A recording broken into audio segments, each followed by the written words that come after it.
Hello, hi, welcome. For those of you who don't know me or who I am, my name is Daniel. I make music under the name Stella Borsella. I've also toured with a bunch of bands all around the world and produced and written albums for Slow Hollows, Ryan Beatty, Ian Sweet, and more. I was lucky enough to have Andrew Sarlo, a producer who's made some beautiful music with Big Thief, Dijon, Bon Iver, and more, contribute to my new EP with a remix of the first single, Listen Up. I've never recorded myself doing this kind of thing before, so there are some mistakes, and I did have to do a couple overdubs. And, instead of trying to make it seamless, I'm all about visible repairs these days. So you'll hear this noise, followed by me explaining the next section that I may not have explained well enough the first time. So, without further ado, here is my conversation with Andrew Sarlo. I hope you enjoy.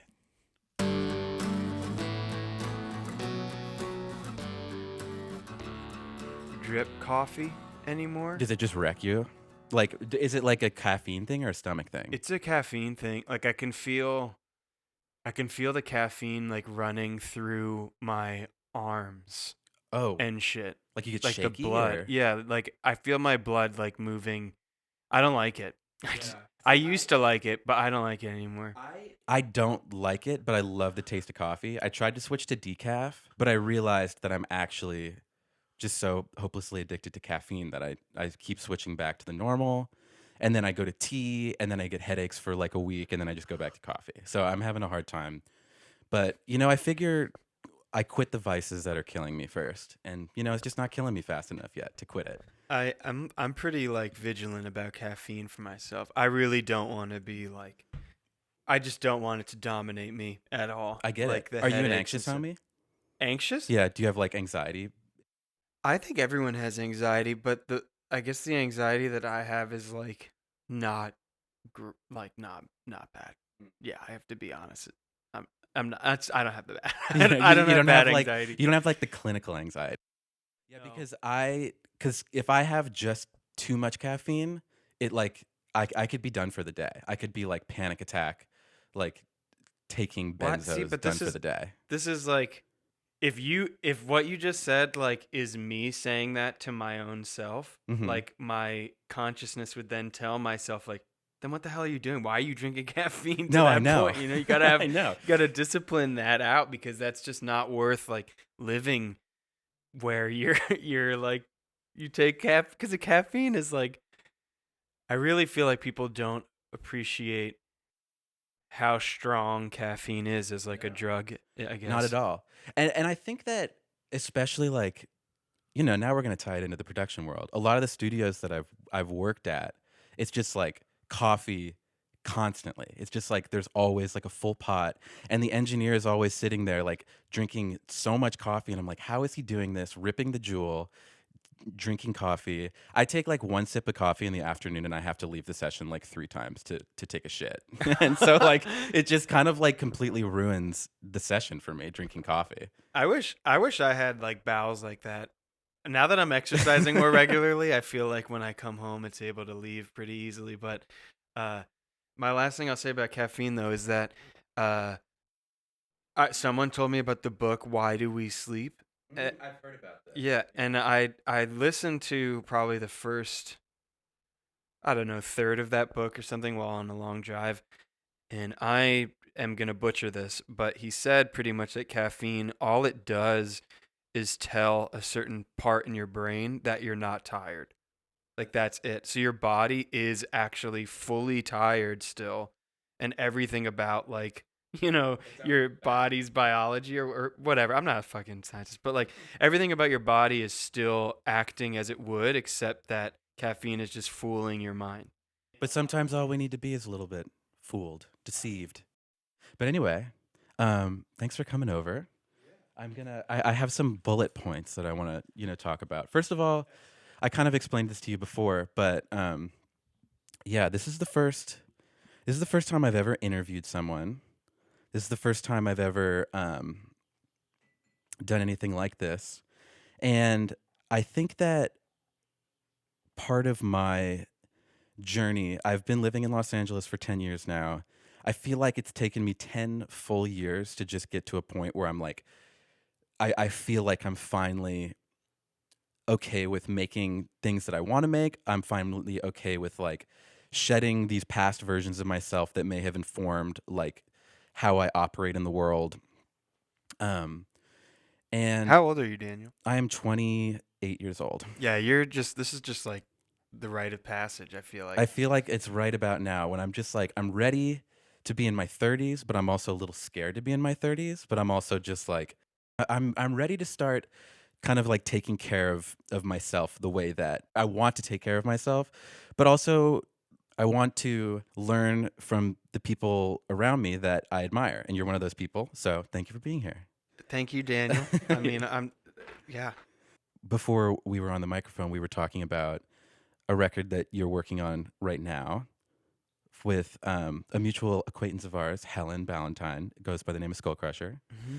And I'm very excited to hear what you guys have been working on because, like I told you before, the first time that I actually hung out with Helen, me and her friend Buck, who I love very much, also a friend of mine, we were sitting in my room and I had just gotten my collector's edition of the Tom York record Anima.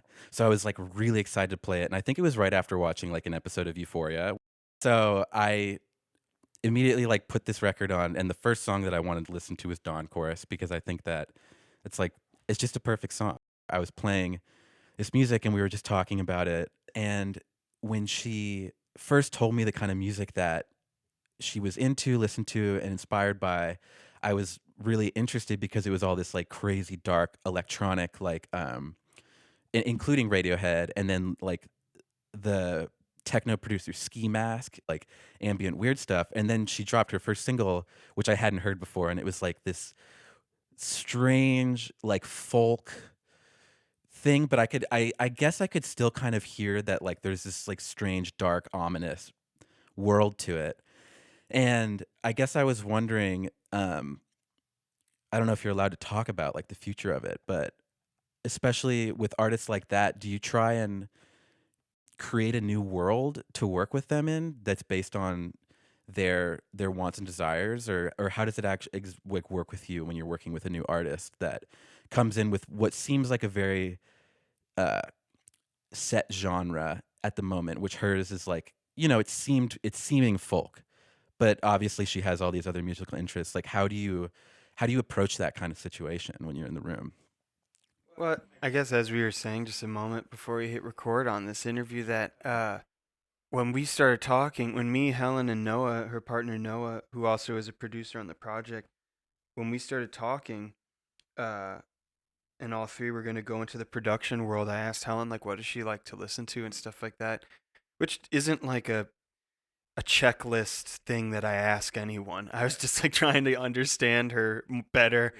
And she mentioned a lot of electronic music to the degree that I started to get really excited because personally, I think that it would be natural to admit that like there are times where I get a little burnt out on certain styles that you get asked to contribute to towards or whatever. Um, and maybe doing something more down the middle of the road, recording acoustic instruments didn't really sound exciting. I Mm-hmm. I would do it, but it doesn't sound exciting. So when she mentioned all this electronic music, I was like, let's try something like this. Obviously within reason, but like uh, another producer I was talking to had mentioned these plugins and how they help him a lot, and he's a pretty well known, actually a couple really well known like electronic producers who I'm very grateful I was like able to have a conversation with, Mm-hmm. and they both gave me these like recommendations for these plugins. So I bought those plugins and brought them to the sessions, and like I don't even know how these plugins work. What You are know, they? one is the GRM Inna Collection 2. So Never it's heard like of it. I'm pretty sure it's a French plugin manufacturer, and a lot of these plugins are kind of like early audio early digital audio type um, manipulation, but they are really great at immediately recalling something like a Radiohead and stuff. Yeah.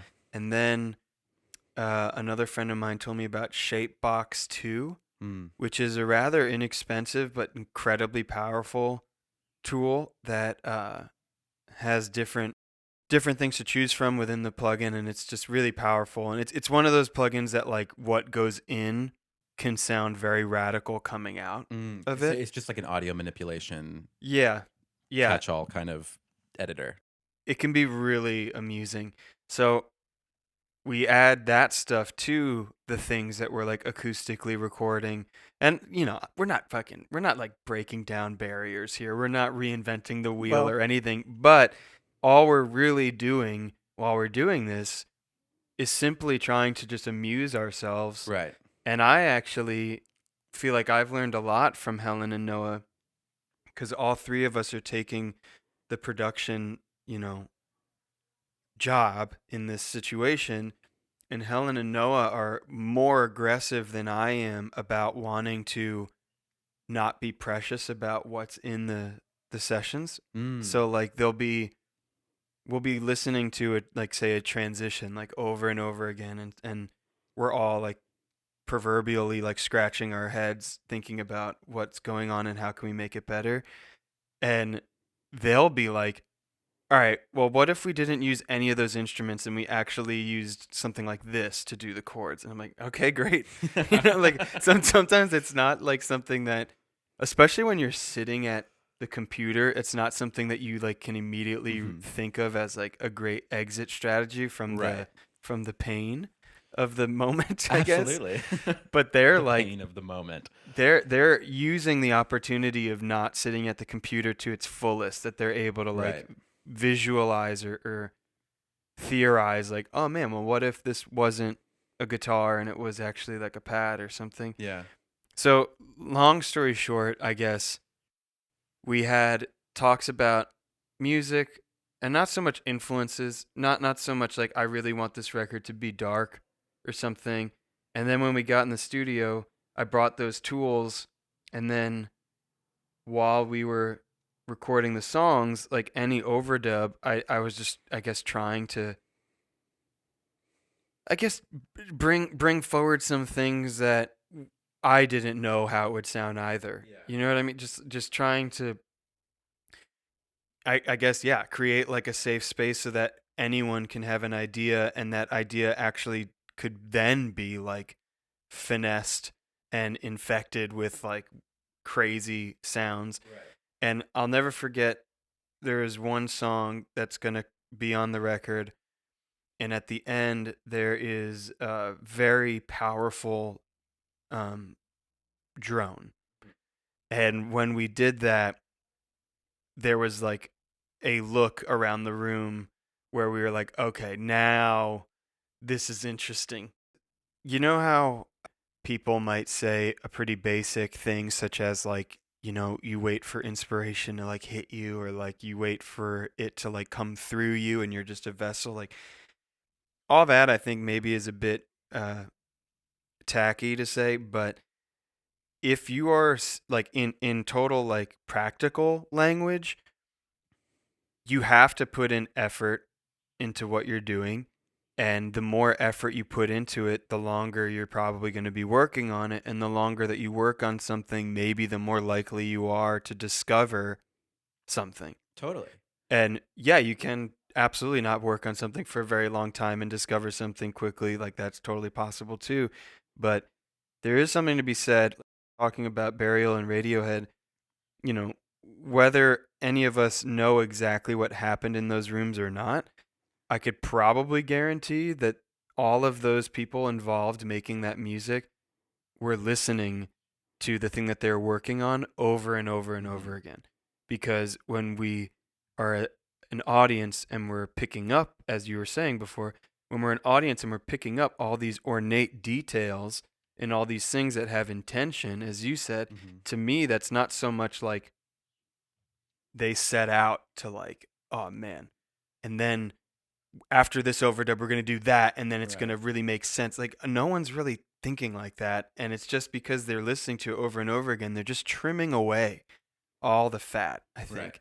And that's probably why Radiohead sounds so groundbreaking to so many people, because I'm sure they have so many terrible ideas, as does everyone, but then they use those terrible ideas almost as like a temporary thing in the song, and then Yeah. they probably get rid of it Totally. once they allowed that temporary thing to birth this other idea, and then they're more attracted to the other idea, so they got rid of the temporary thing. And I'm seeing that with like how we're doing like the Skull Crusher thing, not putting us on that level at all, but just seeing. No, I'm just seeing that like the more you're listening to something, I think the more you're going to define what it is. And if you hit gold really quickly, congratulations, and that's always really beautiful and great. But like I really put like I just think that anyone who has aspirations and stuff to like make music, not even be a producer or an artist, like literally making music, if you want to reach like the next level of your own like capabilities, I really think it's about just like listening to what you're doing over and over again and continuing to mine it for and being able to like deal with changing it, I guess. I agree with that a lot, especially in all of the production that I've done lately. It's very much been like you obsess over these little tiny moments, because it's not only is it fulfilling to solve the problem, make the pieces of the puzzles fit together, but it feels so good to be able to have that kind of connection. Hey y'all. So, my interview transitional skills here are not the best. So, in the editing process, we had to do some savage cutting because I just could not get my point across very concisely at the beginning of this interview. And for that, I apologize. But, I think it's still fun. I'm still having fun. But anyway, the next thing I'm going to talk about is a game that Andrew Sarlo invented, and he uses it as a tool to get things started in a room when you first meet people. And that game is called the Magic Reveal, and that's what we'll be talking about in this next little part. Yes, the Magic Reveal, where everyone, secretly puts on headphones, records something. It can be whatever. And then at a certain point, when you feel like you've got enough tracks on the session, you just unmute it all and see what the fuck happens. And sometimes it is just complete chaos. And sometimes it is really, really interesting, the kind of stuff that you can come up with. And that to me is like fitting pieces to a puzzle. And actually, have you heard that song that we made like since we made it? I would love to hear that. Let's listen to it.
Brother, I'll be like completely honest, man. Like if I didn't know who sang that song or who was involved in that song, I would definitely give it props. It's fucking cool. I would be like, this is kind of sick. And it's like, I, I think Blake Mills used this once in some kind of interview where he said like he likes when music is inviting. And that is a good combination of like inviting and also euphoric and also like inspiring to like It's like a kaleidoscope rainbow on your mind in slow motion. What I thought was so cool about that was our ears each picked like a different part of it that we were like, oh, like that's cool. And like just cutting up those blocks and just being able to like put them together in a way that was, I'm drawn to a sound, but I sometimes I don't know what that sound is going to be yet, or if I'm even going to be drawn to it in the first place. So just being able to hear these sounds that I'd never heard before working in conjunction together, just like it gave me such like so many ideas just like right off the bat. It's like, oh, holy shit, this sounds like it could go in so many different directions, and I know that you guys both had your own ideas, and it is just like so it just makes it so fun. And another thing that you were saying about getting into a room and not knowing each other, a lot of times with sessions that I have now with just complete strangers, is I'm like, yo, this is our first session. There's a good chance that we like don't even actually end up like making a whole lot of music. Cause I remember when we first met you, we talked for like 2 hours before we even started making Yeah, which music. to me seems mandatory. It should Like be. I think it's it should be so mandatory. weird if when you walk in, it's like, all right, let's get. That just doesn't make any sense to me at all. Yeah. And I kind of longed for that, especially during the quarantine. And I want to talk to you about like how you managed that as a producer. I worked on a couple records over the quarantine, a couple of them, one with Jillian from Ian Sweet, and one who you also did a song or two songs on that record. Yeah, me. Or Yeah, yeah. Sup to Jillian. oh, I did something with my friend Alex, who I think we sent it to you because he was like interested in having you mix it. But a record with him, and those were both people that I had relationships before that I like knew and trusted to come into my home. I trusted them to like be careful about COVID, to be careful. It was all so crazy, and like making music during that time was like so intense because the political climate, because all of our mental health was in. At least I can speak for myself. My mental health was in crisis. I know that like a lot of other people were struggling, and it really was just like this respite, and like it really did feel like an oasis that I could escape to whenever I was making music. It really felt like the most important thing. And in those sessions, a lot of the time, it wasn't only about making the music. It would just be like about catching up with a person and like getting to like know them, understand their ideas.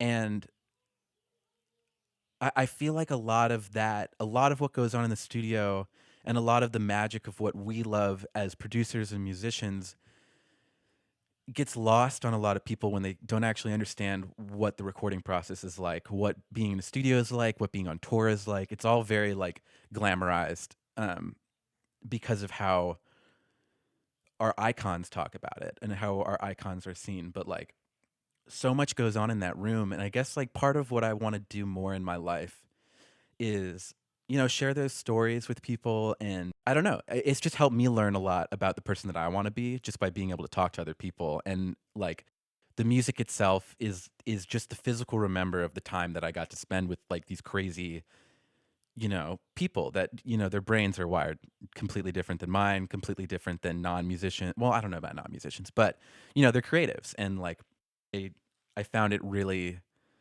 important to have that during the quarantine.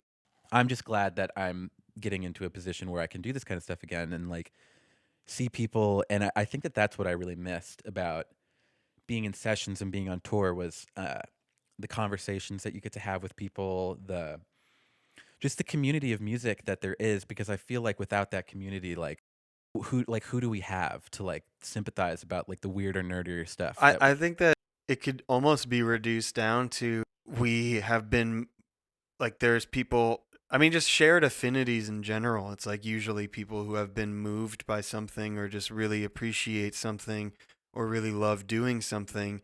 And then when you meet someone else who reciprocates the same feelings as you, it's like it's so exciting because then you have all this, you know, all this to share. Yeah. So much stuff to share.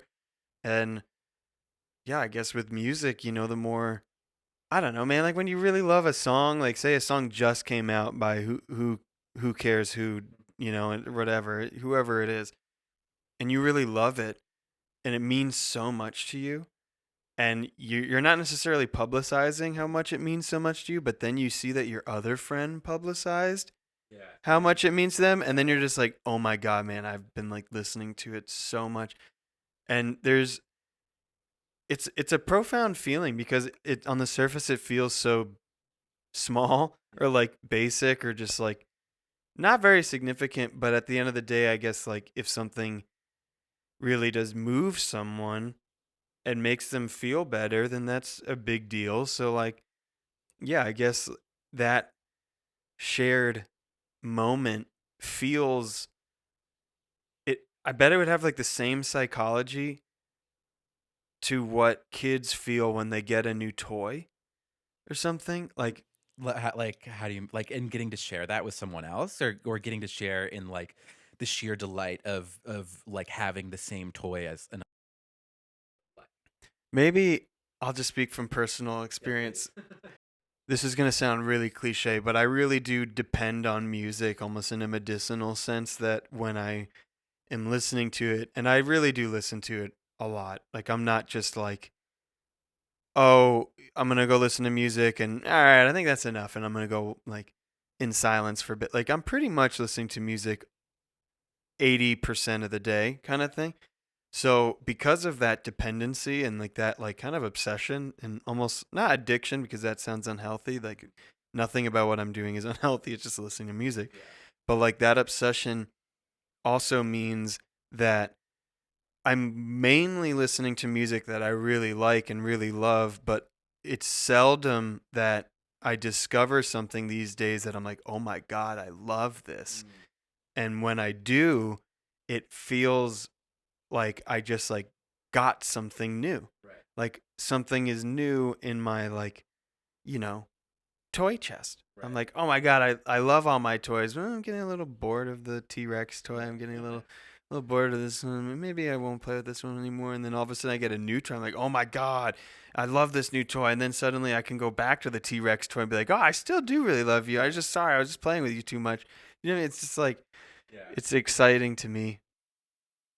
When was the last time you heard something that felt new and fresh to you that you could be obsessed with? Like any new songs or albums? It doesn't even have to be a new song or artist. It can be like an old record because that happens to me all the time where I like rediscover an old thing. That first, and then maybe like a studio toy that you got that like well, I guess you kind of already did talk about it with the Skull Crusher with the new like plugins that you got. Um, I would consider those new toys to play with. Yeah. Um,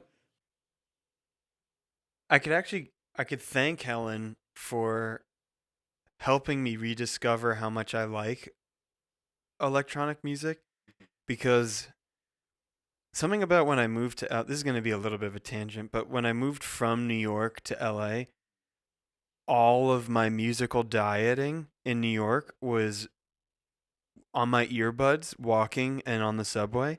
So those playlists that I was listening to were like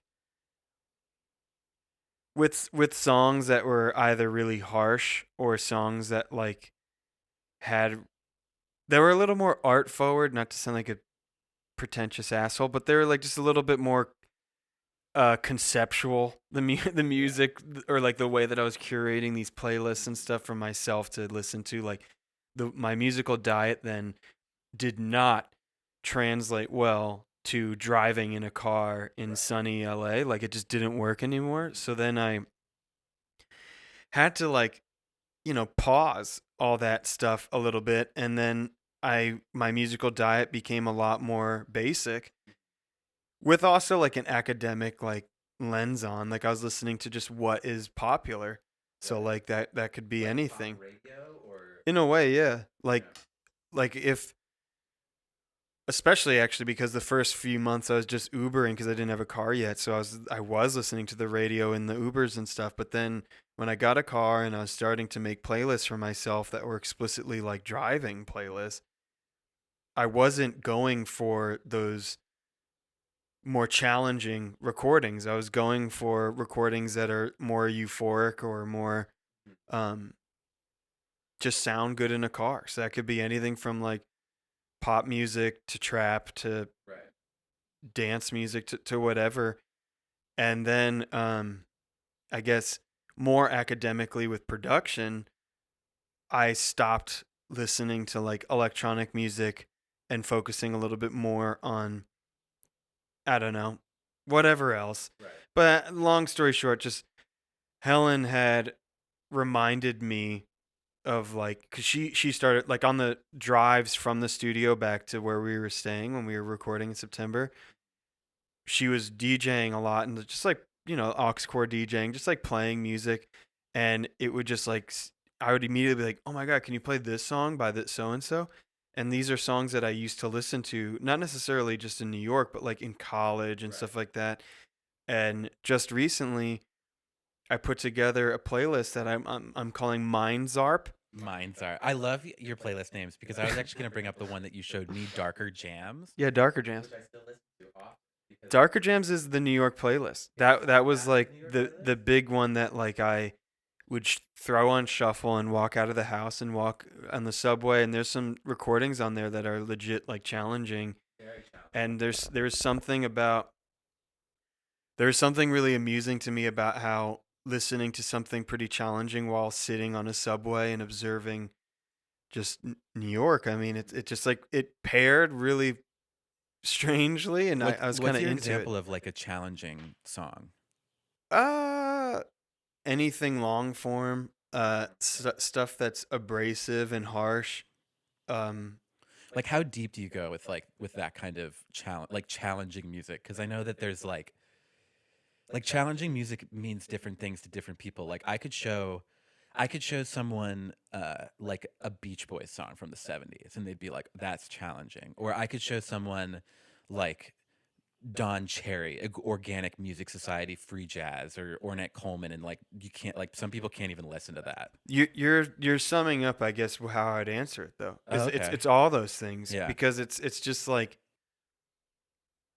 yeah, I guess it's more of like not experimental. I'm not trying, like there's going to be some people that like actually like ride or die experimental music, and maybe my taste buds for what I would call experimental isn't experimental enough. Yeah. I feel the same way Yeah, as you. which I think is so dumb. Like Yeah. so dumb. Like Music labels on music it's already challenging enough to label music. I think that qualifying music is really the only way uh that you can explain it, because by saying, yeah, like, it's all relative. and like for instance, I'm a really big Scott Walker fan, but when I listen to Scott Walker, I'm listening to Scott 1, 2, 3, and 4. And yeah, so like I'm listening to those four records, and obviously his career gradually got more and more out there. And like when I listen to his last few records that are like defined as avant garde, when I listen to them, they're past a certain threshold where, on like, I guess the novelty of it is interesting that he was willing to go so far past a boundary that a lot of people don't go. Yeah.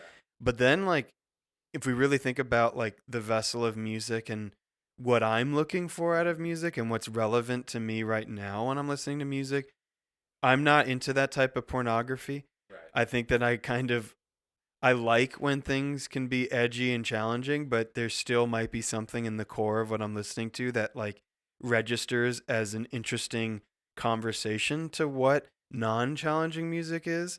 So like when you hear something that's like too challenging, it it's not that cool on recording.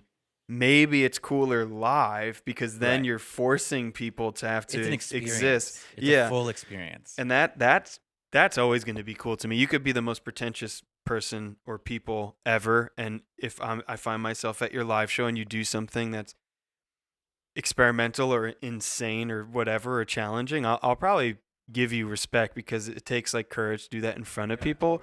But on a recording, I'm a little less entertained by that. I'm 100% with you on that.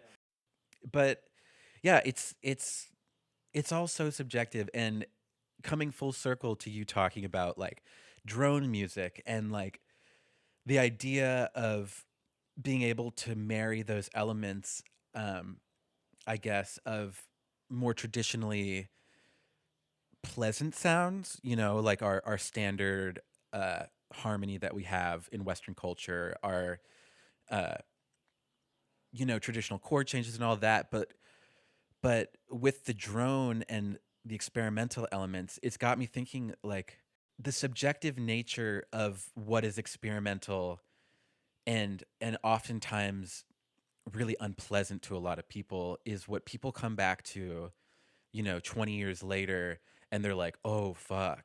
Like that was crazy." And like thinking about drones for the first time, it makes me think of like John Cale and like when he came over and did he did like so much shit in New York, but like specifically with like those early Velvet Underground recordings when it was like John Cale doing like all his weird like viola looping stuff and like the song Heroin off of Velvet Underground and Nico.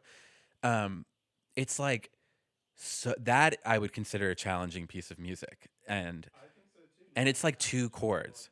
It is two chords and it is unlike anything I've ever heard before. I don't think I've ever heard anyone do anything like it since. And like that, like I have chills right now thinking about it because I get like so excited every time I listen to that.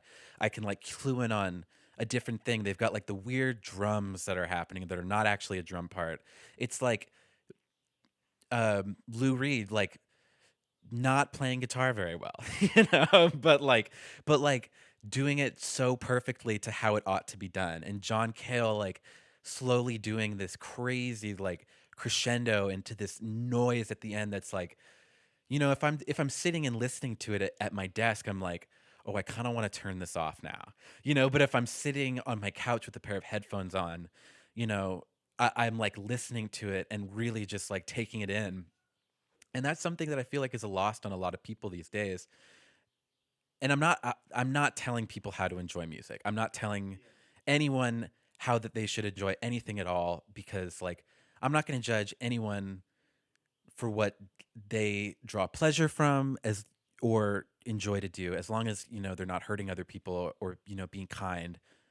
um but I with the distractions of everyday life, I feel like people don't enjoy or listen to music in the way that they were listening to music even back in the 90s. Like people would like sit and listen to a CD and like that would be the event. Like they would like get with their friends. I remember when I was in even like the early 2000s and like when I was in middle school and high school, I would just like go over to my friend's house to listen to the new like Real Big Fish CD, like you know what I mean? Like I would like go over to like oh shit, like I haven't heard this Blink 182 CD. Like let's go listen to this. And But like here's the thing though.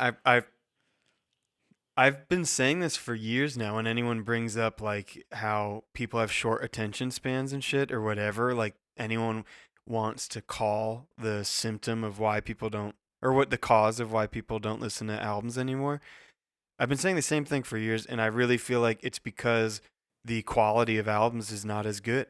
yeah. And it's like if Well, they're single projects now. It's not album projects as much anymore. sure, and just imagine like it I don't think it's rocket science. I really don't. Like if me and you were gonna go make an album and our intention making that album is to make it like into a listening experience from the beginning to the end, like, well, how many times did we listen to it from the beginning to the end? And if we were able to sit through it from the beginning to the end, then I could probably guess that some other people will be able to sit through it from beginning to the end.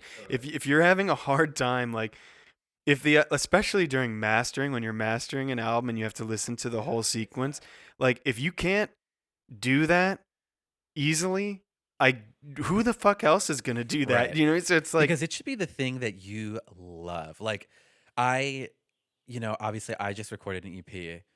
I mean, I didn't just record it, but of your yeah, of tunes, of yeah. my own music. And like I mixed the whole thing, I mastered the whole thing, and like I will not speak to the objective quality of the music. I won't speak to the objective quality of the songwriting. The only thing that I can say about it is that I fucking love it because it really feels like the first thing that I've ever made that is true to my voice. It's true to my influences and it's true to just the kind of music that I feel like is interesting. And like a lot of early iterations of the record, I would get halfway through the song or something, and I'd just be like, "Oh, like I wonder what my friend is doing. And, I'd like get up my phone and I just like text him and I'd come back and be like, oh, where was I? And I'd start halfway through. And it took me a long time to get to a point where I was just like, oh, this shit is not good. Like, You're actually bringing up something that my good friend Gabe Millman was speaking about one night. We were getting pretty high and like, smoking some weed and stuff like that. And then he busted out this theory that he has that because of the invention of smartphones on film sets in 2009 onwards, all of the crew and whatnot, and everyone is like on their phones when they're idling, waiting for their next instruction. And he said he has a theory that because of that, and he's been on film sets and TV show sets and stuff like that, and he's seen it firsthand. And he said that because of this, the quality of everything is kind of going down. And I fully agree that when I'm working by myself, if I have something in front of me and I'm working on it, especially when it's challenging, when the challenging part comes yeah, around, it's when you that's when instantly you, want to just pull your phone out and yeah, do you get anything else. like I'm a YouTube rabbit holer, Oh, yeah. and like I'll just I'm listening to the song and I'm just like getting a little exhausted by it because I'm not ready to climb the mountain that is like the challenging part. And I'll just like go on YouTube and then I'll come back to the song, and it's like these are the things that separate us from how music was made until the 90s, because back then you're obviously in the only real place that you could do it was in a studio. Yeah. And in a studio it's the, yeah, there's nothing to do, and then also it's a very ceremonial place to be doing it. So like of course it's beautiful that everyone is capable of getting an interface and getting speakers and creating a makeshift studio in their home or in their bedroom or wherever that they are, wherever they want to be. Like that's beautiful. But if that's where like you're working all the time, it isn't nearly as like focused of a space as an actual recording studio. So you really have to have good discipline to like stay on track even when it gets hard. And that's yeah, I think that the quality of, especially like, man, think about how like we were to make if me and you were producing a song for someone and we wanted to send them the latest bounce, we're going to send them a bounce of what we have, and they're going to listen to it at their own leisure. And depending on that person or those people, you know, they may be half hearing it. Right. And that's fine, that's totally fine. But if they were hearing it in a studio, I think that they would definitely be conjuring ideas. Right. They would be conjuring feedback a lot more easily. And because of the last 10 to 15 years, with how everything is a lot more, yeah, I guess, like consumer friendly, to be buying all this equipment and moving it in houses and all that stuff, and everyone has it, I don't think that maybe it's split half and half. Maybe it's like Yeah. equally great and equally bad. Yeah, I don't know. I think, like I said again, like to each their own. I know so many people who can engage with technology in a really meaningful and beneficial way. I think that there's so much that we can learn from how we interact from technology. Like, you're a YouTube person. I love Reddit. Like, I am like on Reddit. Like, I'm on Reddit I too. love Reddit. I love. Rangers. I'm obsessed with the New York Rangers ice hockey, and I'm on that Oh, Reddit you're on all the you're on time. that Rangers. All the time. They're not doing. They didn't do so well this year, did they? Oh, wait, I guess the it's season just just starting. started. Yeah. It just started. They didn't do so well last season, did they? No, they did not. They did not. I used to play a lot of NHL video games. Me too. My favorite video game of all time, I think, is NHL. I want to say '09 for the PlayStation 4. I think that is one of my favorite things to play. So I get it. I have like these communities that I'm really interested in, and a big part of my life and my personal growth has been Like I've come to the full realization that I do not engage properly on social media. I don't know how to do it in a healthy way. I've never felt good about sharing the things that I wanted to share on social media, especially like Instagram. I guess I'll just say Instagram because I've recently come to the conclusion that I'm like done with it. Like I'm not going to use it really as a platform at all to um, share things about my life, except for to direct people to where I actually want them to ingest my content, which I know is like I don't have any preconceived notion of the idea that that's a barrier to entry. It's just like an extra step to just even click a link these days.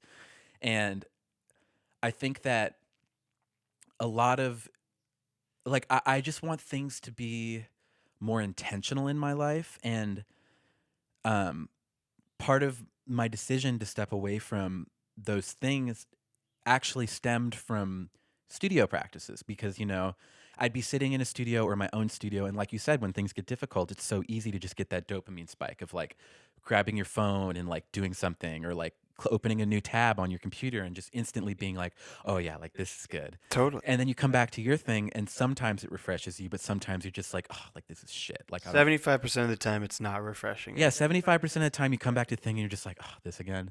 And like I don't ever want to feel that way about the things that I care about. And like now I'm going on a tangent about how much I This is good. No, this is rejecting good. like social media. But like I think that lately, especially in sessions, I've asked people, unless it's like important, to just like, if it's not important, like maybe leave your phone. It's like some people need it to talk to people. Some people have busier schedules than others. But like a passion of mine that I have recently discovered in the quarantine was I love to sew. I love to sew. Rock on. I made all the drapes in my apartment. Oh, well done. I made I made all sorts of stuff. I'm working on projects for my friends. I got into woodworking too. I made all these tables in here. Well done, Um, Daniel. yeah, thank you. Hobbies are important outside of music as well. Um, so I sewed this little bag that I now ask people to put their phones in because it's like a quilted soft bag. So when it vibrates, you can't hear it. And I just like put it on a thing away from us, and I'm just like, if you really need it, it's there. Just go get it.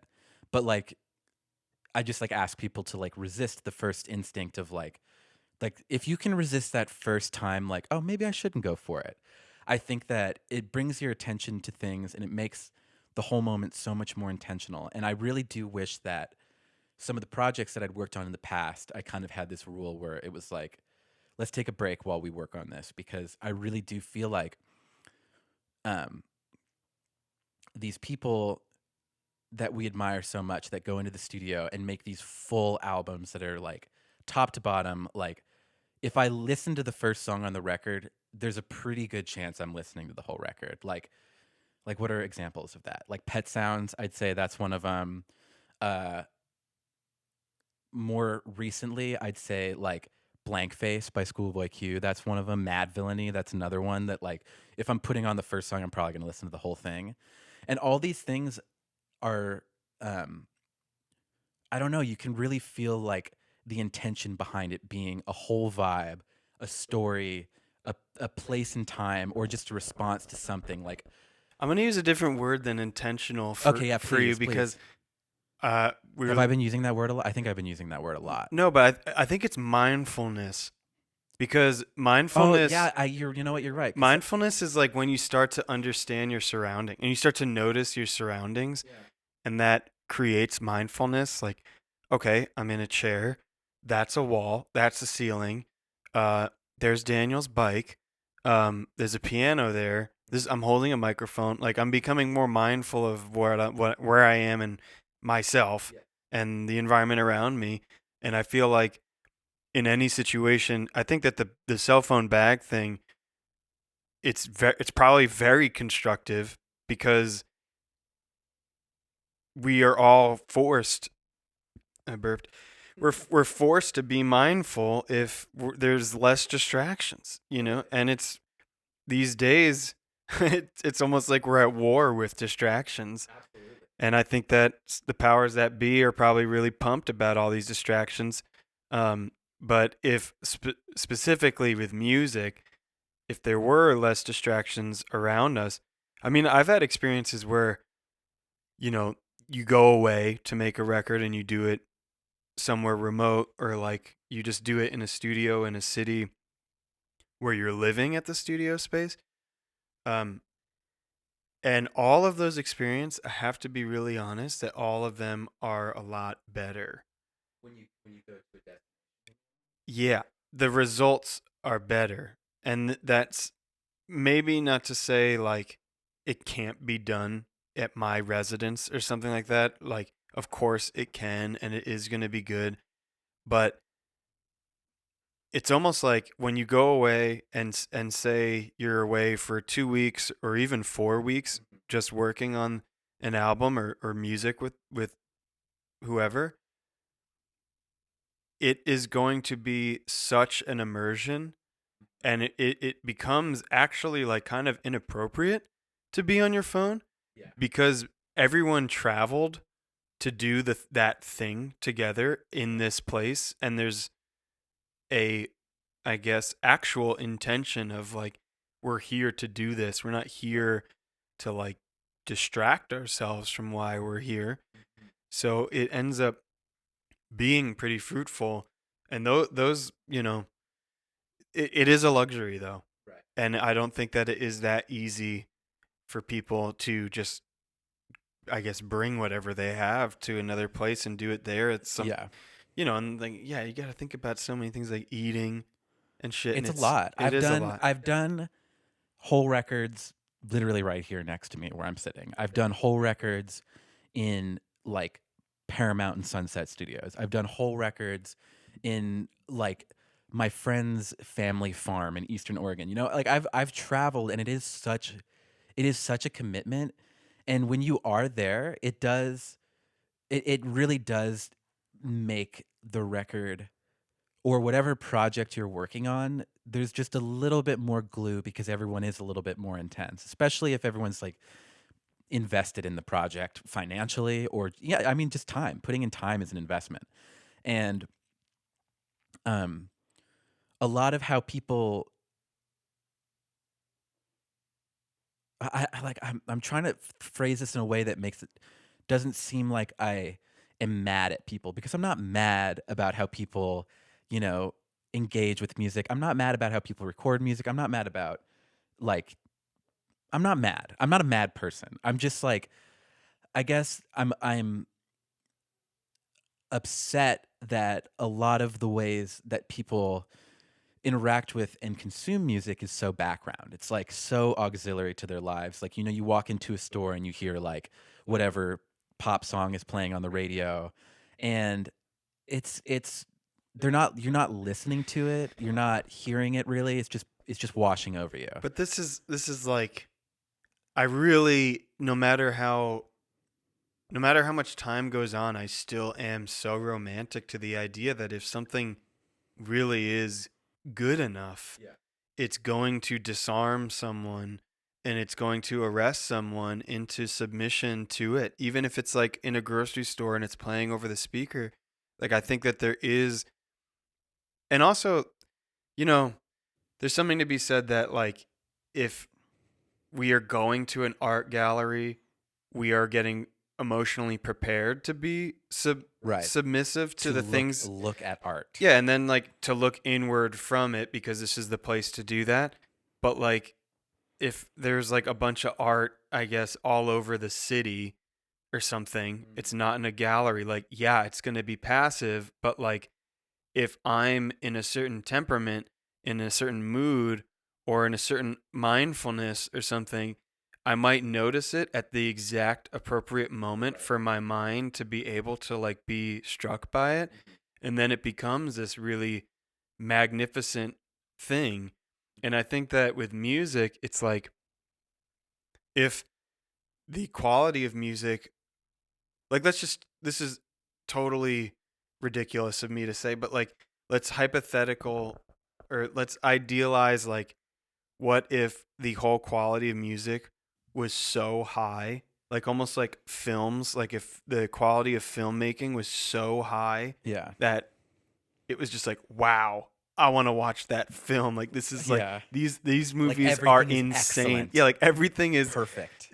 or like cooking, like food, like in a restaurant. Like, oh my god, this is incredibly good. We Yeah. need to be coming to this restaurant a lot. Every day. Just like so good. Like, granted, if music was as good as what we're just said about films and cooking, I bet we wouldn't have jobs anymore because Yeah. it'd be really hard to do that. But if But it wasn't that what it was was, like back in the I feel like that's what it had to be like back in the day. well, here's the thing. Almost so such to a point that like people that were so amazing didn't even get their due until far after their time.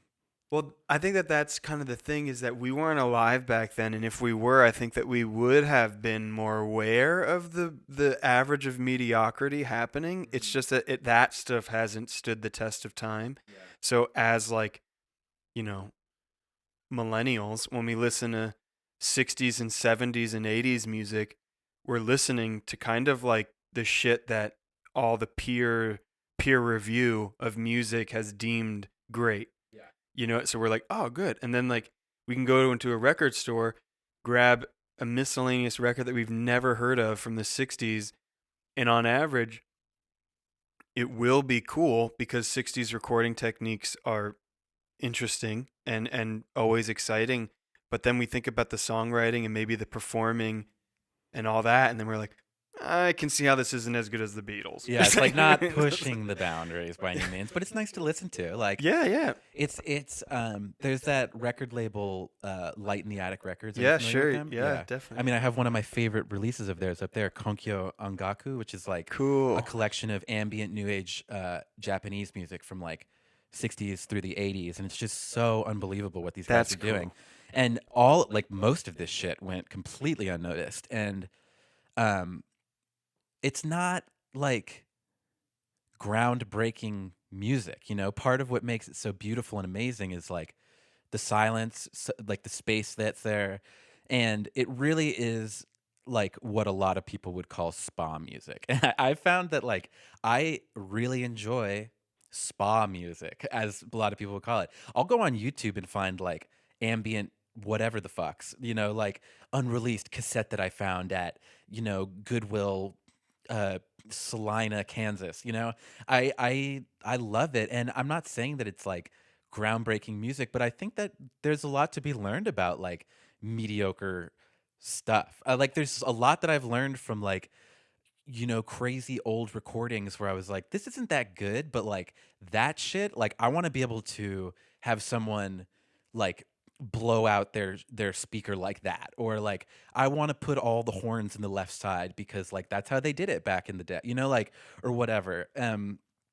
So I think that do you think that um do you think that like with all of the music that's being made and just the oversaturation of it, that like even the mediocre stuff, or I don't want to call it mediocre, even the stuff that isn't like reaching fame or popular appeal, do you think that that has merit to the conversation right now in music? Do you think that like I guess to boil it down, the saturation of music, do you think that like just the sheer amount of stuff that can be made because anyone with a laptop or anyone that can buy like a Tascam cassette recorder can make, like, do you think that that's, I mean, obviously it's good and bad, but I guess I want to know your I'm thoughts. And I'm really first, glad that we're circling back to this because I didn't like the note that I left off by saying consumer technology and all that stuff yeah. has been good and bad. Wait, but first I Yeah, have to pee really bad, so I'm gonna I go do pee really quick. too. Yeah, Okay. yeah.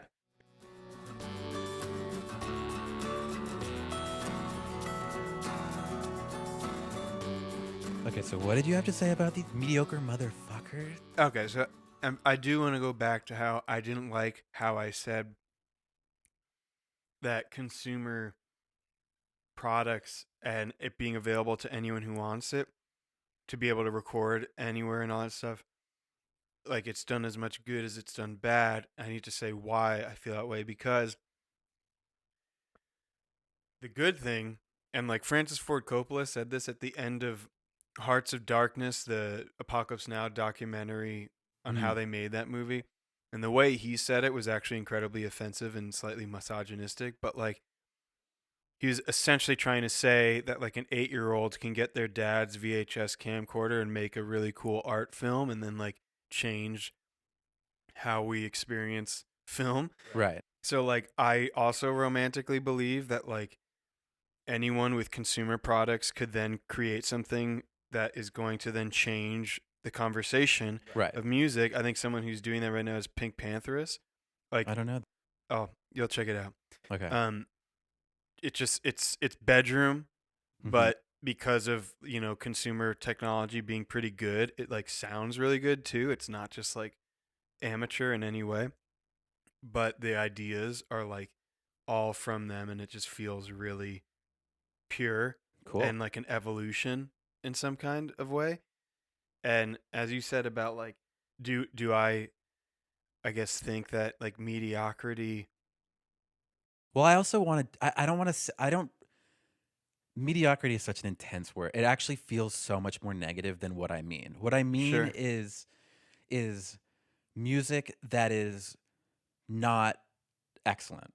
You know, music that is not like instantly grabbing my attention, like songwriting, production. Well, I guess I've listened to things that like aren't well written songs that I love the production or sound design. So it's I guess I don't really know what I'm talking about. What I really know that I'm talking about is the saturation and accessibility to it breeding a a community where it's okay to put up things that don't sound professional is I or what we have known to be at professional as those who have been working or listening or caring for the last however long. All that's like cool to me. I think I'm, and I think I need to separate that my feelings are mainly because of from my consumer state of mind and less about like being a music producer, just like Right.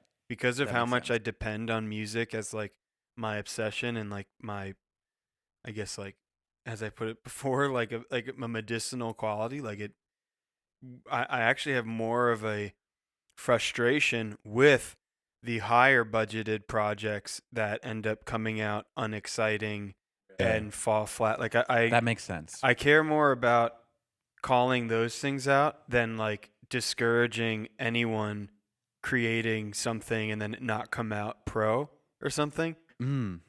And also like it it's really interesting how much I cared early on about trying to make something sound as professional as possible, and I think that that was like a rite of passage, I think, for most of us when Yes. we want to get involved, and like you do it and then you're humbled really quickly the moment that you like press play on released music as a whole and Yeah. you're just like, whoa, Like, uh-oh. like I'm way off, you know Yeah. what I mean, or something like that. Like I understand why we were all kind of referencing music to in order to like get to that place.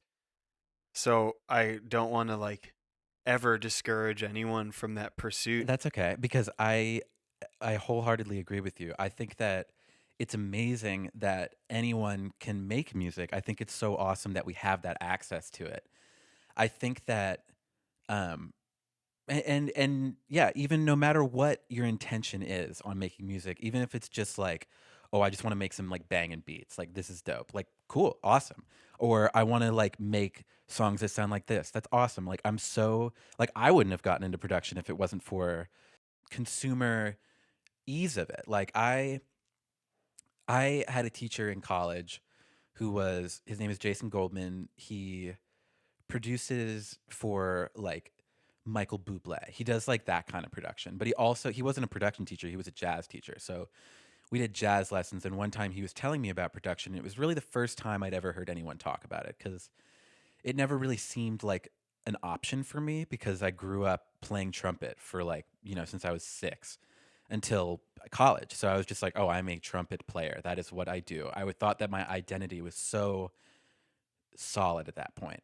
And he started showing me this stuff, and I realized like I was a sophomore in college.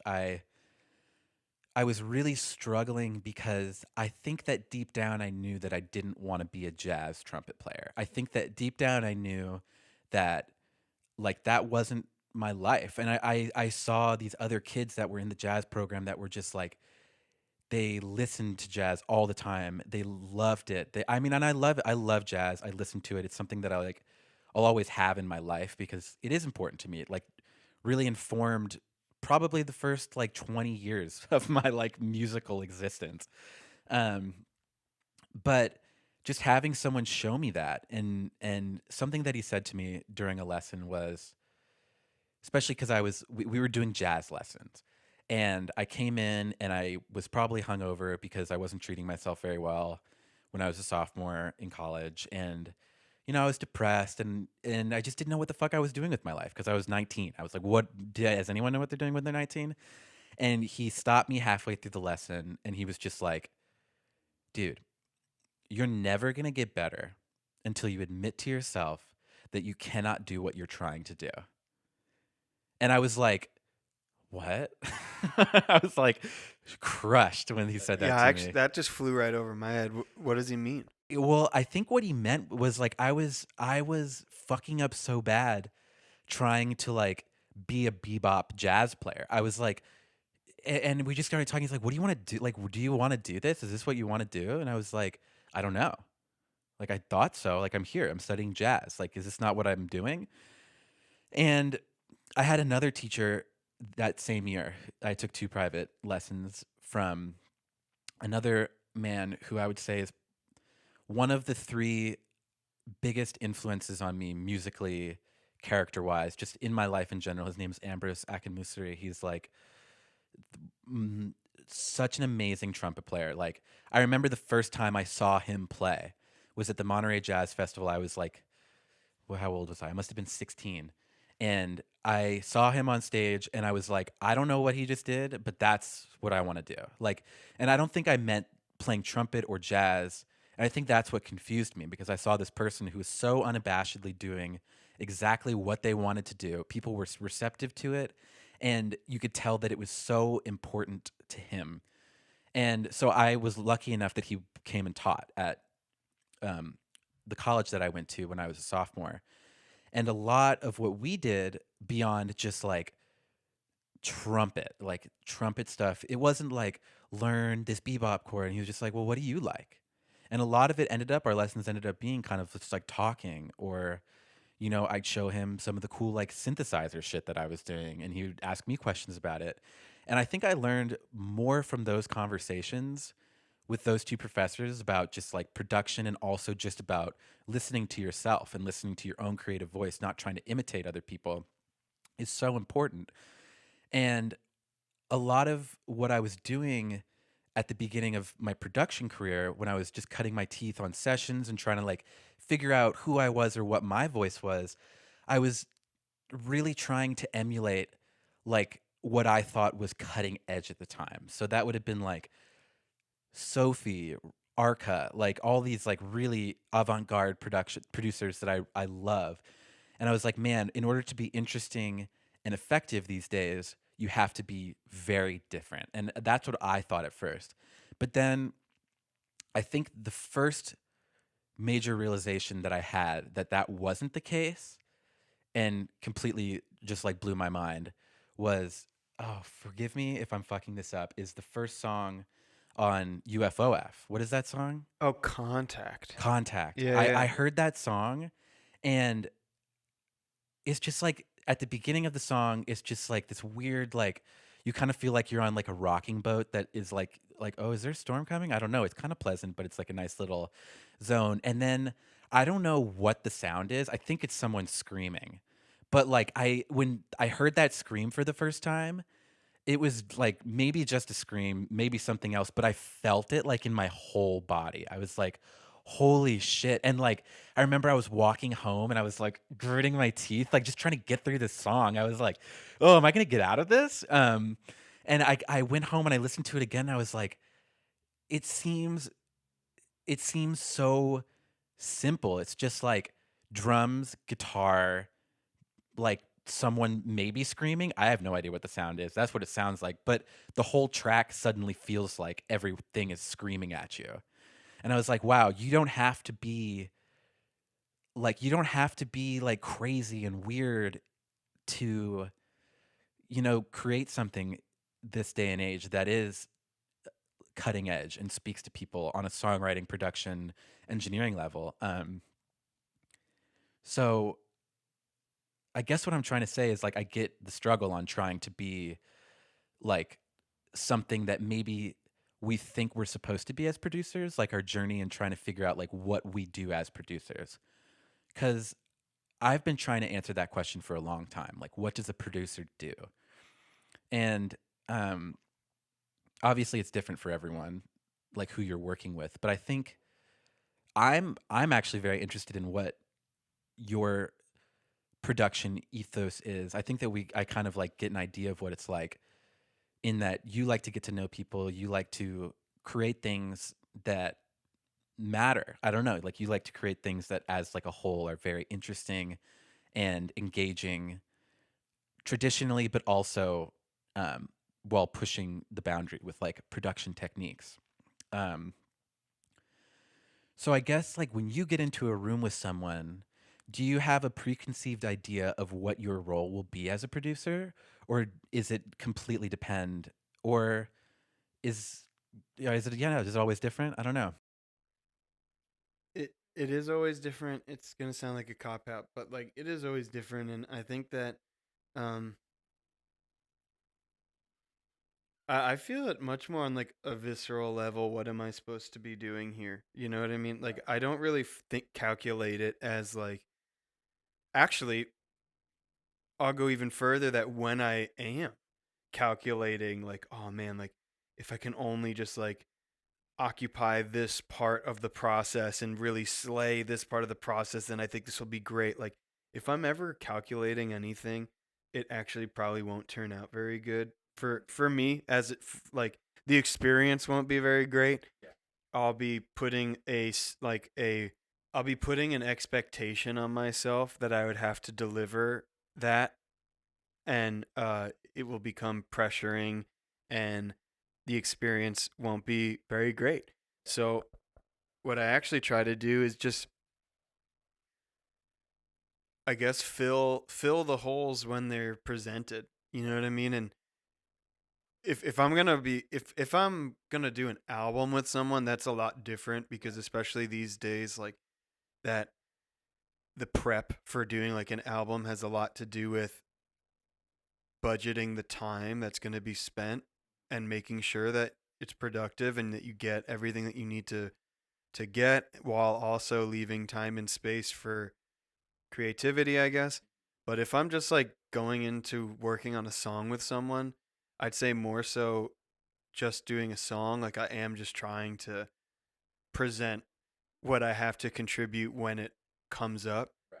And I'm not trying to get too crazy, I guess. But also, like, I want to simplify like my entire mindset about this stuff because I think it was like maybe 4 or 5 months ago or something like that where I was, everything is always peaks and valleys with this stuff, and I was in a deep, deep valley of my own self-esteem, and maybe someone had played something that they made, or I had heard something, and my takeaway from it was that all that they were really preoccupied about was just making something that feels satisfying. Hmm. And then that like Like the process is satisfying, or no, the the result, okay. like the music being satisfying on the ears or satisfying on the body, and just like having it be a emotional, like I guess, reaction to the thing, and less conceptual and less like practical and logistical. And when I just like I guess came to that thought, I then was like stepping in front of the speakers, gonna work on something, and like I was just trying so hard to use as a mantra to myself, like just let's just only do what's satisfying. on the body here. Like, let's not think about it too hard. Let's not go too crazy. And like it works for a little bit, and then like unfortunately there are very practical issues with frequencies that then need to come to the forefront. And actually Michelle, my girlfriend, has like she she's constantly trying to remind me how I need to be listening to the song and listening to the story and having the production and all these um techniques be informed by the story. And I always counter that, unfortunately, by being pretty stubborn, saying, well, yeah, but frequencies and how the sound is presented is what carries those emotional ideas and carries the story, such as like if we watch a film and the production quality um, is really low, like it's an amazing film, we're going to probably credit that like the story and the performing is really immaculate. But like if we watch a movie that we're just like, oh my god, that movie was amazing, and then we really think about the acting and the story, we're like, the acting and the story wasn't necessarily that groundbreaking, but the sensation I had while watching it was so profound. I would argue that that's the production and like the editing and the way it looks and all that stuff. And I really feel strongly that like Aphex Twin once said something like, people don't realize that one of the main reasons why they love music from the 60s is because of the frequencies that they're hearing. And I agree completely. Uh, that's not all of it. That's not like you can't reduce it down to that, but that is it. Because like when we are say like chasing a 60s drum sound, it's like you're not getting there unless there's like distortion and shit. You know, like all those records are so distorted because they're like going straight to tape to avoid noise. Yeah, so it's just like it's crazy. And I feel so strongly that if, and this might, you know, depending on whoever like were to hear these kind of words, it maybe sends them into the wrong place of thought. But like where I'm at right now with my journey is I am hell bent on wanting to refine my technical prowess and like ability, because if I was then able to translate the desired feeling that I want to get off the speakers, if I was able to translate that technically, then I would be so happy. Like it, and it's not like it really boils down to really just I want like satisfaction from listening to something. And I have been very satisfied by things that I've been a part of and really proud of things I've been a part of. But there's something to be said about like there's always a process. You can't just cook an amazing meal in 5 minutes. Some people can, obviously, but like everything, yeah, there's a process and all that stuff. But it would be really really rad to get to where I am in my mind Yeah. in front of me off the speakers. Like that would just be Right. what I would love. Do you have any examples of any songs that you've produced that you feel that way about, where you're just like, I was able to capture this vibe, and I am really like I stand by this like wholeheartedly to this day? Uh Because yeah. I think I have one for you. I don't know if Oh it's man. right, but I whenever I listen to Cut My Hair, is that Cut Your, Sure. Yeah, that yeah. song wrecks me every time I listen to it. Yeah, It is yeah, that one's really cool. unbelievable. And I guess like part of your job in that production situation, I like I don't know where you fit in that process, but like between the simplicity of the orchestration and just how intimate it feels, but also at the same time, like I don't know, it feels like intimate but like distant in a way. And her lyrics, they just sit in like this perfect spot where like I feel like whenever they come in, it's just like I'm really noticing them and I'm really like paying attention to the story, and everything around it just makes it. I don't know. I feel like the track just fits it so perfectly, and I guess that would be my one example for that I have gotten from you, because like I listen to that song all the time.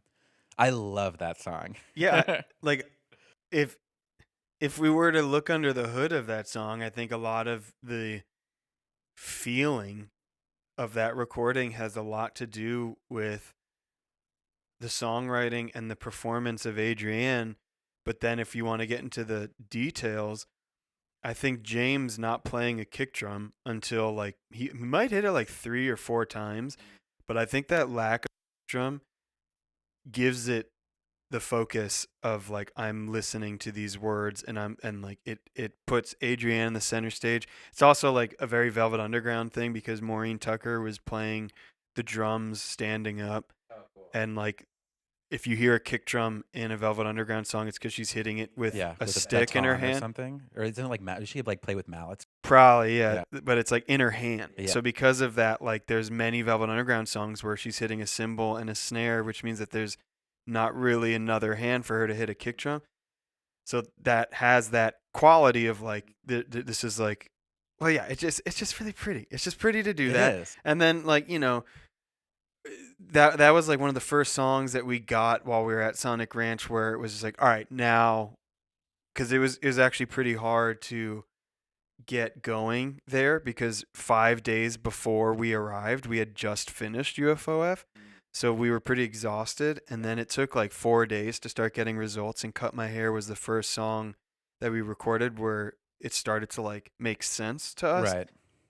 Well, it's so interesting to me that that was the song off that record that got it kicked off because I don't want to say it's like a departure from the rest of the sounds on the record, but the rest of the record feels, at least to me, a little bit more like joyful than UFOF. I don't know if I'm getting that completely wrong, but UFOF is like Sure. intense. It's like it's hard for me to get through all the way because I'm just like I feel it so hard.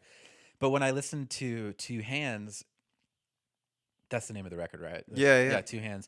Um, it feels so much more like it lets the joy back in on Sure. things. So it's kind of funny to me that like this kind of intimate, somber moment that you're sharing with this person was like what informed um the rest of the record, you know? Yeah. Yeah. I mean, yeah. But sure, there are definitely like recordings that we've all been a part of where Yeah. we've been satisfied by them. And I think that when we look back on recordings that we're satisfied by, it is kind of hard to reverse engineer it. So like even when I was just trying to Yeah. like I thought in my mind like, "Oh, I could tell you why that song's successful." It's like Yeah, it's just you, like, you wait, can can't I? you kind of can't. And it's like I think that is the magic of music. It's just like there are things that we hear as an experience in a song or a recording, and what makes it magical, sometimes it's nice to remain magical. Like I personally don't want to um meet some of my actual idols with Right. music. I like actually a good friend of mine, Alex Somers, him and his Oh, is that from Sigaros? yeah, so The Alex, he was collaborating with Yonsei a lot. So they made an album called Rice Boy Sleeps, and it's like I ambient. love that record. That is one of the first electronic records that I fell in love with. Absolutely. That in Music Has the Rights to Children by Boards of Canada. Those were the first two electronic records that I heard, and they absolutely changed my life. 100%. I was falling asleep to the Rice Boy Sleeps album for 3 years. Like it was I like also the pacifying me. song Daniel and Yeah. Indian Summer. Those are like Indian Summer is like a perfect song. It really is. So like now that I've become friends with Alex, it is like really crazy because I'm kind of restraining myself for the eventual day, and I joke around with him about this, but like I'm restraining myself from the eventual day where maybe I want him to like tell me how they did Rice Boy Sleeps like in Right. a more detailed manner. When did that come out? Like 2011? I Or think so. even before that? Yeah, maybe 2009 actually. And but Yeah, Alex, how did they record that? That's what- yeah, Alex like put out a handful of songs recently, and I was like texting him when I was listening to one of the new songs, and he said you would never guess what this one sound actually was originally, because he obviously like manipulated it to a crazy degree. And I was like, I can only imagine. And he said, "Do you want to know?" And when he said, "Do you want to know?" I actually thought about it for a second, and I said, "No." Good for you. I said, but it was like, you know, Well, keeps the magic alive. exactly. And like, I'm restraining myself from asking about the Rice Boy Sleep stuff because I feel like the more I would know about it, maybe the less effect it would have on me. And some of my real like sound bibles, like records or songs that I really, anytime that I go back to them, I really do feel like peak sensations from. Mhm. The more I learn stuff about how they did it, Yeah. it doesn't help that. What's like other than Rice Boy Sleeps? Have you had like a like what are I guess this is a good note to end on since we've Grouper. yeah. Oh, dude, which album? Any of them? Literally everything. So like when I'm traveling, easily I throw my AirPods into noise canceling and put Grouper on. And well, I've been like devoted to her discography probably since 2015 or 2014. That was like right around like Ruins. Ruins. Yeah, so like I put all of the songs that she's ever released into a playlist called Grouper, and I put the whole thing on shuffle. Amazing. And when I'm listening to it, it like I like if there was an MRI scan, if MRI scans were inexpensive And on airplanes. and on airplanes, I would get an MRI scan of my brain while I'm listening to Grouper for like 4 hours, and then have some kind of neuroscientist like tell me about my brain activity, because it is some of the most like magical religious experiences I've ever had listening to music, because of like so many different things, like the sounds and how she engineers them and Yeah. how she creates this world is one thing from a technical side point, but then also like the purity of, this is the music that that person makes, Right. and that's the music that that person's like soul is resonating with, like this is what this person has to say musically. And then also how muffled the lyrics are Insane. has a profound effect, because when we listen to music in languages that we don't know, it obviously then becomes so much less about the lyrics because we don't know what they're saying, that we end up, maybe enjoying the song with less obstacles to have to get through, such as if it was a English speaking song and we heard it, we would be maybe questioning like the narrator, like, Right. dude, I don't know if really their idea of love is like that cool. But like if Right. it's like a Brazilian song from the 70s and I'm hearing it, he might actually be saying, or they might actually be saying something that's like really basic about love, but it sounds beautiful to me because it's Portuguese and I can't Right. tell. But Grouper, it's like she can be singing so softly on some songs that it just truly feels like a siren or something, like an Yeah. angel, like just like in like just struggling to like come up into the center. Right. And then also, like like she's a mysterious person, Very Liz mysterious. Harris. Like she's not, just recently maybe I've noticed that she's like on Instagram maybe posting like stories, but like other than that, like she seems to be a pretty mysterious person, and she's a good example of someone that we may have mutual friends between us, but I would probably not want to meet her, and because of just how much I would personally be very intimidated. I would be intimidated, and I'd also be like, it'd be impossible, truly impossible for me to not be able to say at a certain moment that like their music really has affected me this Right. much. So it's like I would prefer to not have to go through that experience. Yeah. And yeah, Grouper to me is a very special thing, and Liz Harris's music seems to be a very special thing for people in their own solitude as well, because it's Totally. not music you put on for a room to enjoy necessarily. Like you No. could, but it's pretty intense. Well, it kind of goes full circle to what we were saying before about, um, like, are you enjoying music because you're actually listening to the music? Are you enjoying music because you're at a party and you want to dance? Or are you enjoying music because you're at a grocery store and like your bop came on the radio or whatever? Grouper falls in that category for me, where it's like if I'm driving home at like 3 a.m. on like a rainy night, like I'll put on Grouper. Or like if I'm just sitting on my couch and I don't know what to do, like I'll listen to Grouper. One of my most prized possessions is I have a record of um, that she put out with someone else. Roy Montgomery. No, it wasn't that one. It was Nivek, Oh yeah, yeah, Nivek. yeah. And there was like this one, it's like one of the sides of one of the records is literally just like a 20-minute like xylophone piece. Totally. And I love it. I fucking love it. It's just like it's meditative, and what you're saying about her vocal being so muffled, and something that I feel like that's an effect that a lot of people try and go for, especially like in the bedroom pop genre, or people that aren't as comfortable with hearing their voice.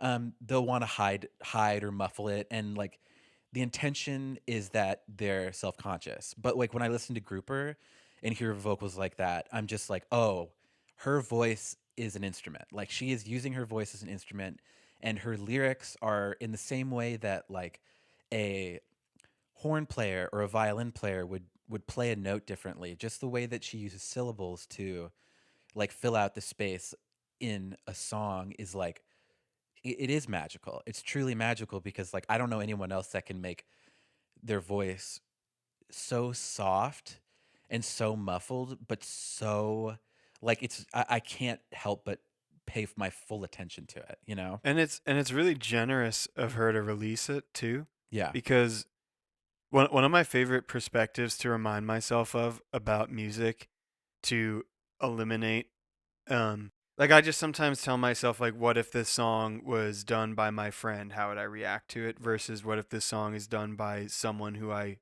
respect and admire a lot, Mm-hmm. because if you add that part to listening, you're going to maybe enjoy it like by default because of the novelty of it's this person that I really love. But if I were to listen to Grouper's music and think of it as like, oh, this is just my friend who made music, I would be like, I can't believe you let me hear this. Yeah. Do you know? I'd be like, I can't believe it's so it's so intimate, and I really feel like they're like truly in the simplest form, just expressing themselves, and it takes a lot of courage to release something that intimate and vulnerable. And I would hope that when Grouper makes these songs that she feels proud of them, Yeah. but I can definitely tell that she feels cathartic through them, especially just distortions that she deploys and stuff. It's like, man, it's just so badass too. It's It not is. just like, oh, like so pretty, this is so nice. It's like, no, they're really challenging, distorted bits like throughout her discography that create like the contrast to Totally. all the angelic stuff. It really is just like a total package to me, and it doesn't get old. It really doesn't get old.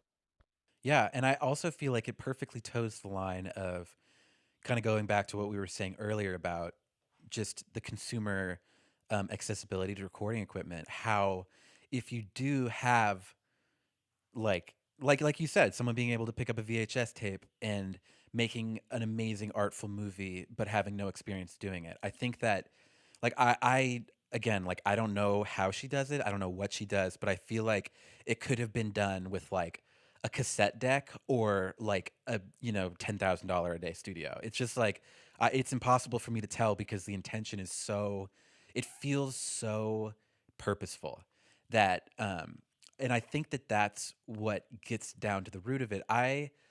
If you can make a record with a paperclip and a microphone and make it purposeful and sound interesting and unique, that's fucking awesome. If you can do it in a full studio, awesome. I love that. I love that people can just do it, and I love that she does it, and I love that she shares it with us as well. It is amazing.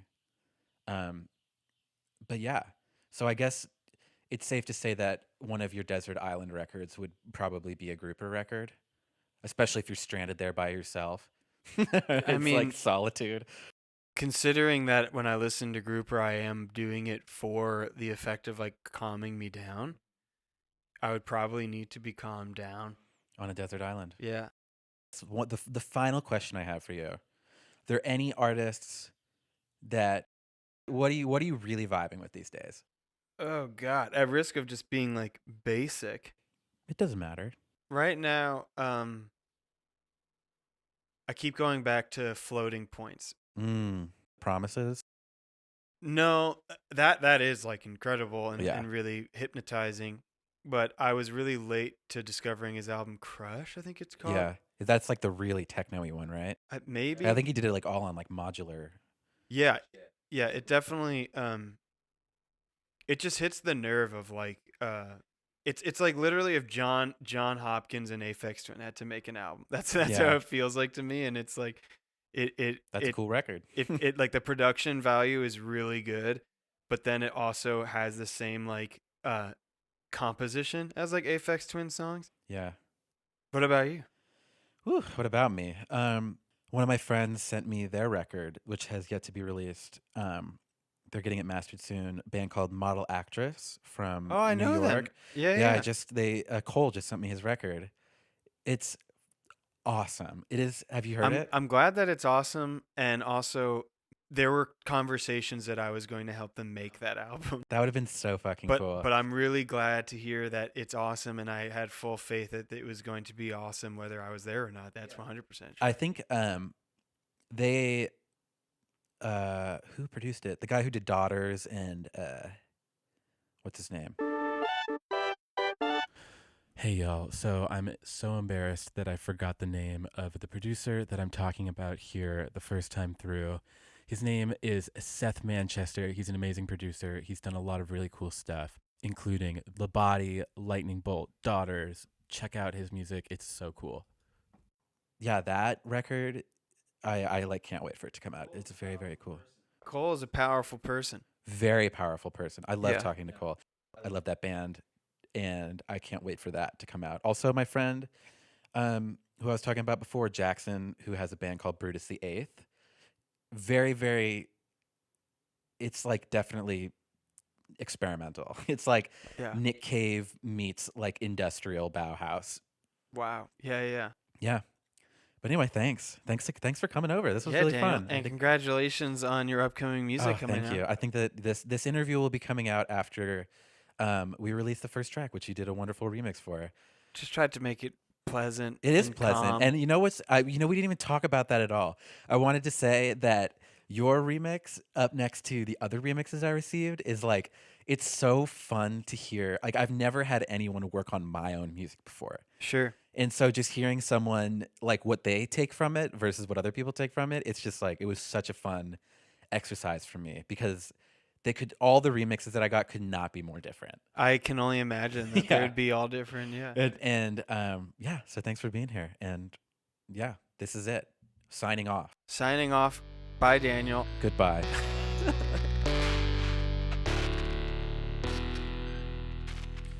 Hey, so thanks for listening. If you made it all the way through, thanks for being here. Thanks again to Andrew for sitting down and talking to me. I think I'll do this again in the future. But yeah, let me know if you liked it. Give me some feedback. I'd love to hear from you guys just because I don't know what the fuck I'm doing. And that's totally okay. But go listen to my new single that just came out. Listen up, listen to the remix. Go listen to Andrew's stuff. I'm also going to include a link to a playlist about all the music that we talked about here. And yeah, go listen to it. That's going to be on cowboystill.com. Check it out. Peace.